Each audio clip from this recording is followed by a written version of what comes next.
And really, this is a continuation of last week's message, where Paul is finishing up his third missionary journey.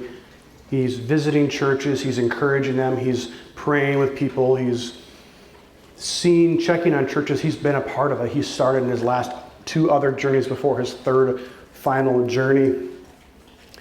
And now Paul has made his way to Jerusalem. That's where he ended last week. But remember, he came to Jerusalem because even though he was cautioned to go. There was a couple different prophecies in his last couple stops where people are begging him, please don't go to Jerusalem. You will end up bound hands and feet.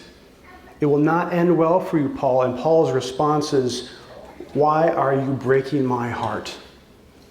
Do you not know why I go? Do you not know why I do the things that I do? We talked about why we do what we do. What motivates us? What drives us?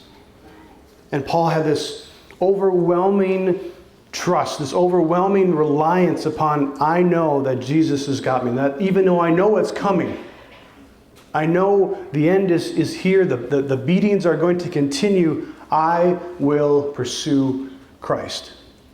Because that is more important than anything the world can throw at me. So this is really the continuation, because Paul is about to step into the hornet's nest. This passage is chaotic. And I think that's why my mind is full, because there's just so much going on. And I resonate with this passage because, man, the week was full.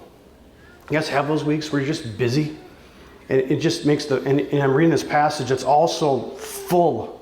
And there's so many things going on, and there's tensions, and there's motivation, there's all these things happening at once.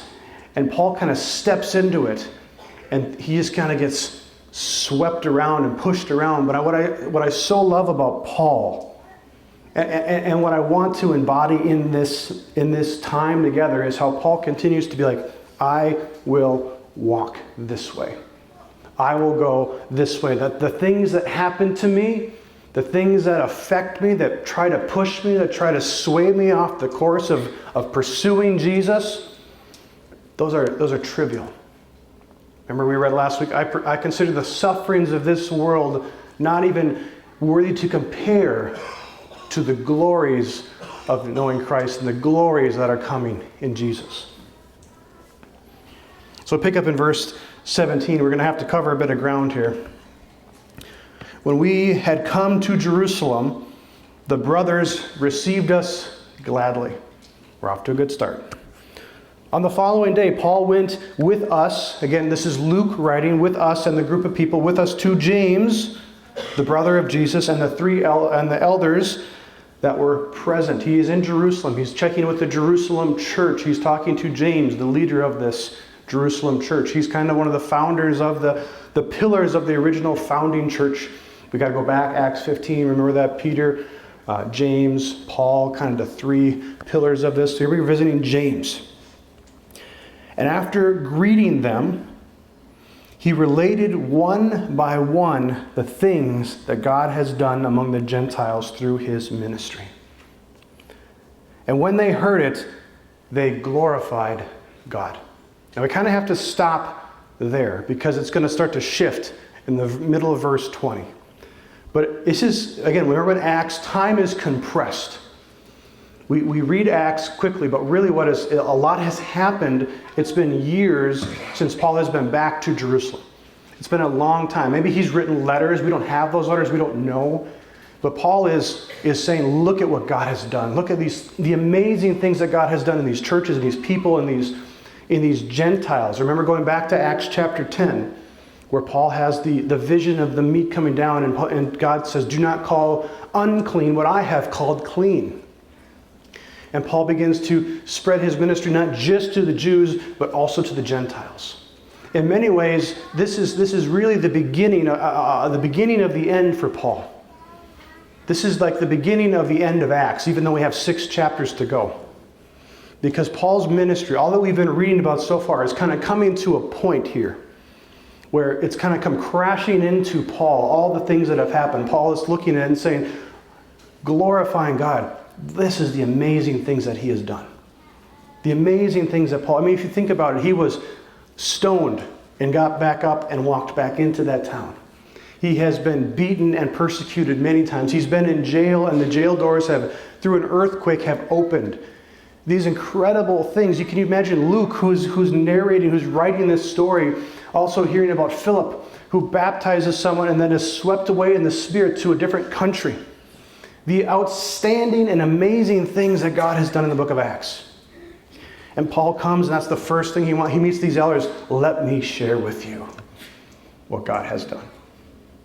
Sometimes I feel like as Christians, especially around comfortable Christians where we're in the world where we're not pressed all the time on our faith, we're hesitant to share all the things that God has done because, well, I don't want to be braggy. Or I don't want to just talk about all the time. It's like, but there is a great encouragement to hear these things. One of my favorite things about the baptism time is that I get to meet with you and to hear your stories. And to ask you, why do you want to be baptized? Why do you want to follow Jesus? And the answers you guys give me are incredible. It's just incredible because I have nowhere else. Where else would I go? Because I'm not afraid to die anymore. In fact, I get to see Jesus when I die. The whole life-shifting, altering things. It is incredible to be a Christian. We get to share about eternity-shifting moments in our lives. We don't just talk about good things. Eternity-shifting moments. And in the midst of all this chaos that is about to unfold, I'm reminded of one of my most precious, treasured things that I see with my relationship with Jesus, with God, is when I come to Him, the creator of the universe, the one who holds eternity. He's not in time, He holds time. And isn't that so amazing that when we get to Jesus, when we stop and we come to Him, isn't it amazing how time just slows down? How life becomes a little bit more steady? How life becomes a little bit easier to manage in that moment? And then I always have the same thought, why did I not do this sooner? Paul's first inclination, let me share with you the glories of Jesus. Then we pick up in the second part of 20. And when they heard it, the Jerusalem elders, glorified God. They were with Paul. Yes, that is amazing. But it's almost like there's a little bit of a pause. But we have a problem. That's what Joel's going to insert in this passage here. Well, I'm going to pause. I'm not going to insert it. I'm not adding. And they said to him, you see, brother, how many thousands there are among the Jews who have believed. Maybe some of your text would say myriad, or there's maybe even sometimes in your text there is a number. There's a Greek word there that's called myrios, which is where we get our word myriad from. And it actually can mean tens of thousands. Okay, it's been 20 years since we checked on the Judean church. And now Paul has come back, and there are tens of thousands of people who are pursuing Jesus. Last time we checked on them, to be a Christian was to be persecuted, was to be pushed, was to be tortured, was to be driven out. And now Paul's back, and there's possibly tens of thousands of Jewish believers who are wrestling with their faith. You see, brother, how many thousands there are among the Jews who have believed. They are zealous for the law. Now we kind of have to talk about this for a second here. Because we have a group of people who have pursued God their entire lives. To be a Jew was to grow up being told the law, to follow the law, stringent adherence to the law. This is how it's not just because this is what you do just because you ought to do it. This is how you were to make sure that you were being holy, that you were not straying into sin, that you were not falling off, that you were pursuing God. But for the entirety of the Old Testament, they have been waiting for a Messiah to come to fulfill and to complete the law. To make their sacrifice system not just seem about blood and just the continualness of sacrificing cows. You guys ever had the thought like I have, if I were a Jewish person, I would have no cows left? Is that just me? Like, I feel like I would be out.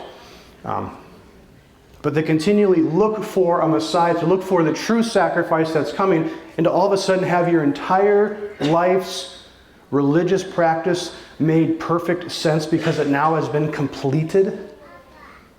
I got to think for tens of thousands of Jewish believers, all of a sudden the reality has hit them and they're like, oh, that's why we sacrificed on the altar.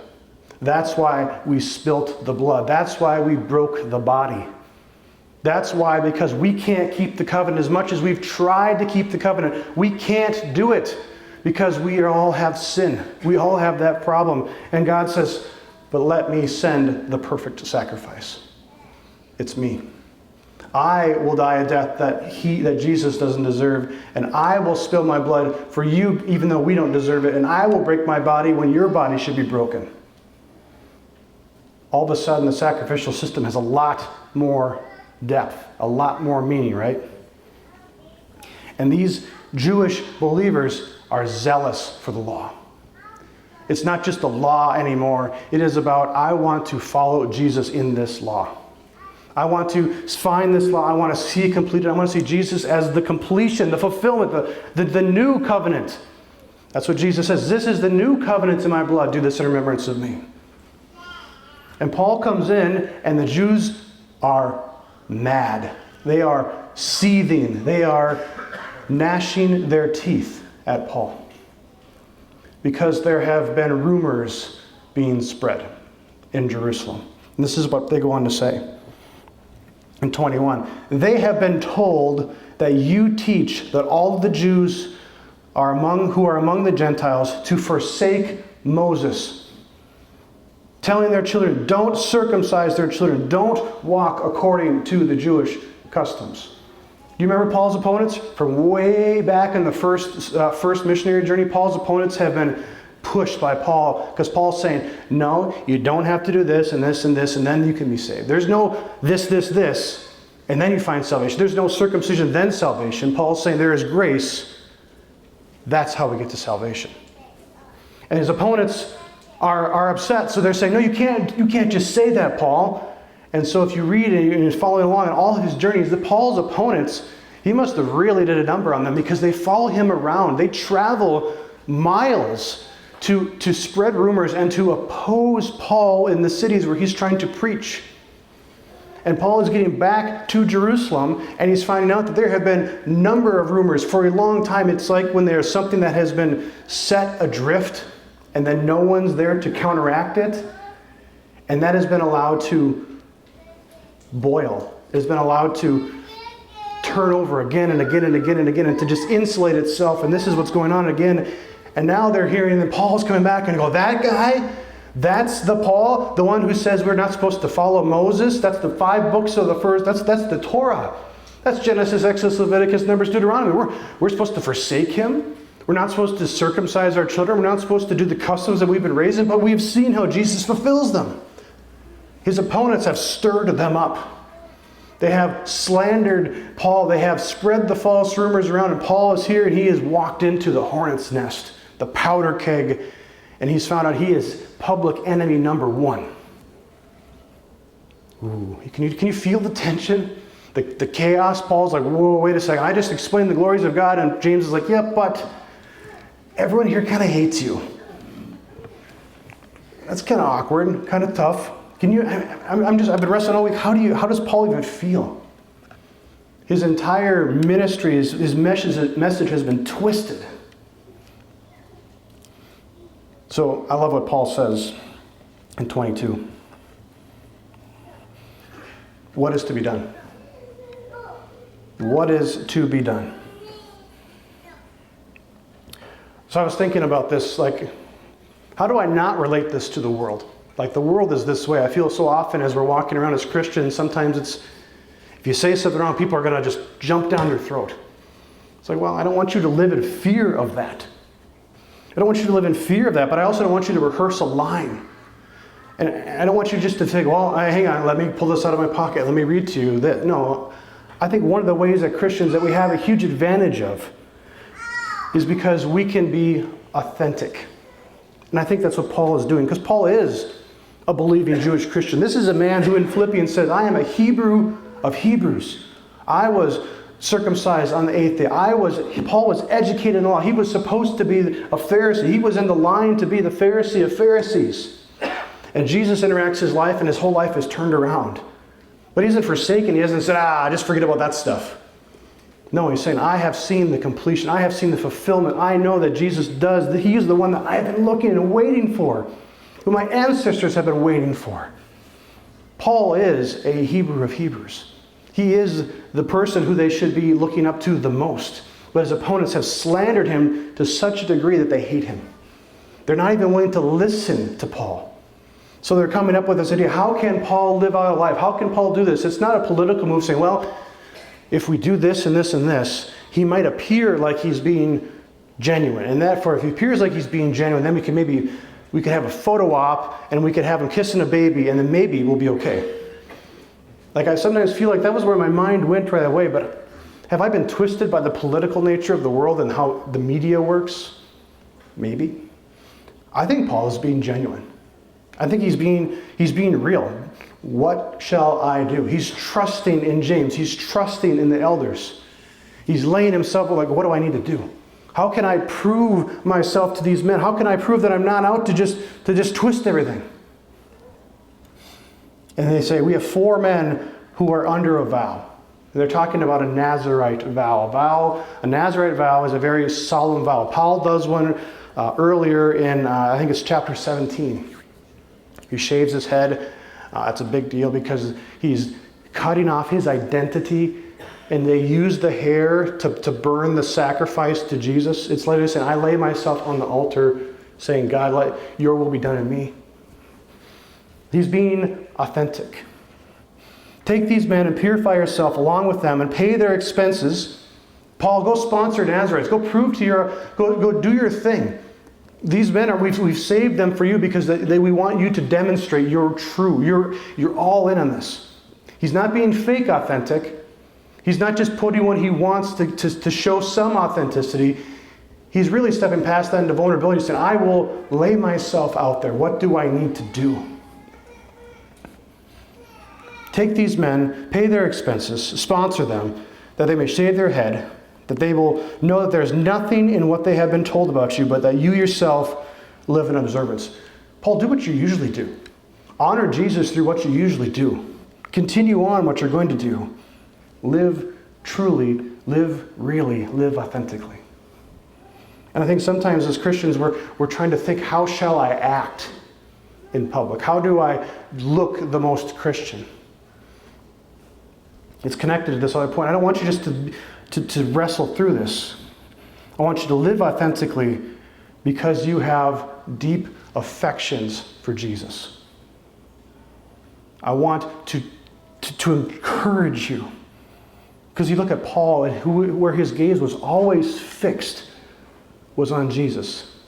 And that abiding time, and I know you've heard John talk about this a lot, this abiding time has begun over time to transform you.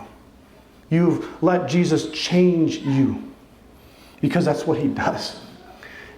Time existing as a Christian coming to church does not equal mature Christianity, but time spent with Jesus, learning from him, diving into his word, abiding with intention, letting Jesus change you because that's what he does, that does equal maturity.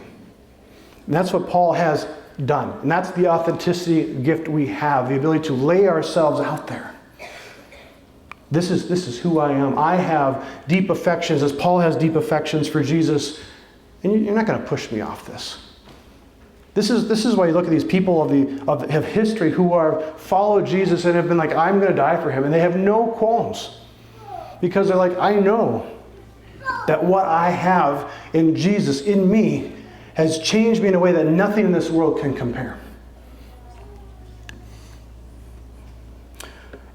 Verse 25, the leaders have also said, we've sent a letter to the Gentiles who have believed, saying, with our judgment, that they should abstain from what has been sacrificed, from blood, from what has been strangled, from sexual immorality.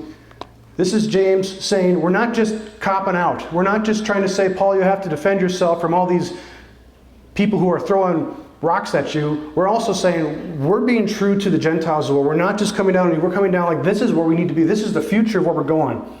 That Jews and Gentiles both are being called to follow Jesus. Then Paul took the men on the next day. He purified himself with them and went to the temple, giving notice that when the days were done, that the offering would be presented for each of them. So Paul has done what he needs to do. He's done what he needs to do. He's taken the steps to show his real, genuine authenticity. And I think this is so fascinating because the Jews who are so, this is how the law shall be. All of a sudden, when the 7 days are almost complete, the Jews from Asia, seeing them in the temple, then they said, now we're going to stir the crowd up. We'll let you do your ceremony, but now that we're done, let's beat you. Men of Israel, help us. This is the man who's teaching everywhere against the people and the law of this place. He's even brought Greeks into the temple, and he's defiled this place. For they had previously seen Trophimus and the Ephesian with him in the city, and they were supposed that Paul had brought him to the temple. They're making assumptions. They're jumping to conclusions. Oh, we'll wait for the law to be done. We'll wait for your purification to be done. But now that you're done, I'm not going to ask you about what you truly believe. Let's just do what we want. Then all the city was stirred up, and the people ran, and they seized Paul, and they dragged him out of the temple, and the gates were shut. So Paul can't escape. And the people can't help him. The city can't come in. And as they were seeking to kill him, word came to the tribune of the cohort that Jerusalem was in confusion. There is a massive amount of tension going on here between Jews and Romans as well. In only 4 or 5 years from this moment, there is going to be a Jewish and Roman civil war. Tensions are ripe, not just for Paul, but political tensions as well. So the cohort, the Roman police, if you say, heard this, and they took the soldiers and the centurions and ran down, and when they saw the soldiers, they stopped beating Paul. They might start a riot. They might start a riot. Then the tribune came and arrested him and ordered him to be bound with chains. And he inquired who he was and what he had done. And some of the crowd were shouting, some another thing, and they could not learn the facts because of the uproar. So they ordered Paul to be taken back to the barracks. This is the prophecy fulfilled of the last part of the earlier part of the chapter. He is bound. And listen to this. And when he came to the steps, he was carried by the soldiers because of the violence of the crowd. Paul couldn't walk because they beat him severely. For the mob followed, saying, "Away with him.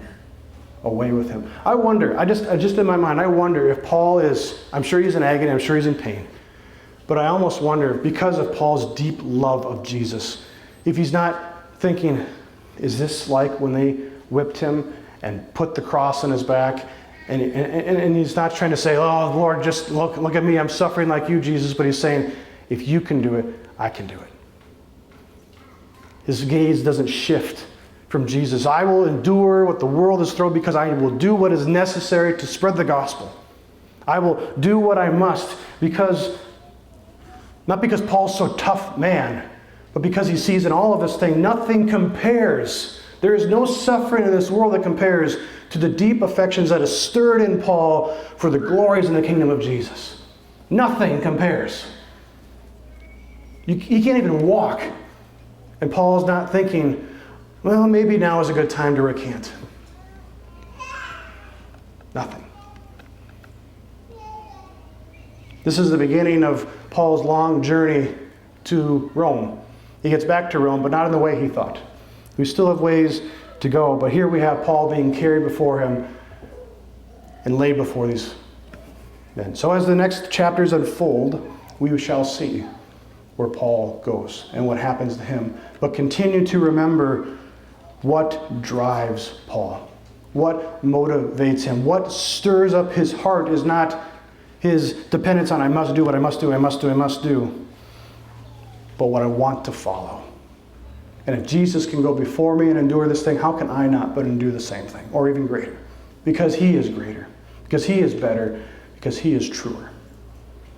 Dave, would you guys bring a team up, please? The difficulties of life, difficulties of a situation, but yet it doesn't change who Paul is or what he has found in Jesus. That has never shifted. It just shifted how he responds. He gets to live authentically. He gets to live demonstrating the deep stirrings of his heart for Jesus.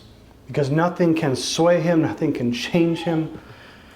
Because he's been so changed in a way that he cannot compare to anything else. Yes, I will endure the sufferings, which is easier to say than to do. But it's a lot easier in the moment when we know that our lives have been changed by Jesus. Have a great week. Please call with questions or baptism questions. See you guys later.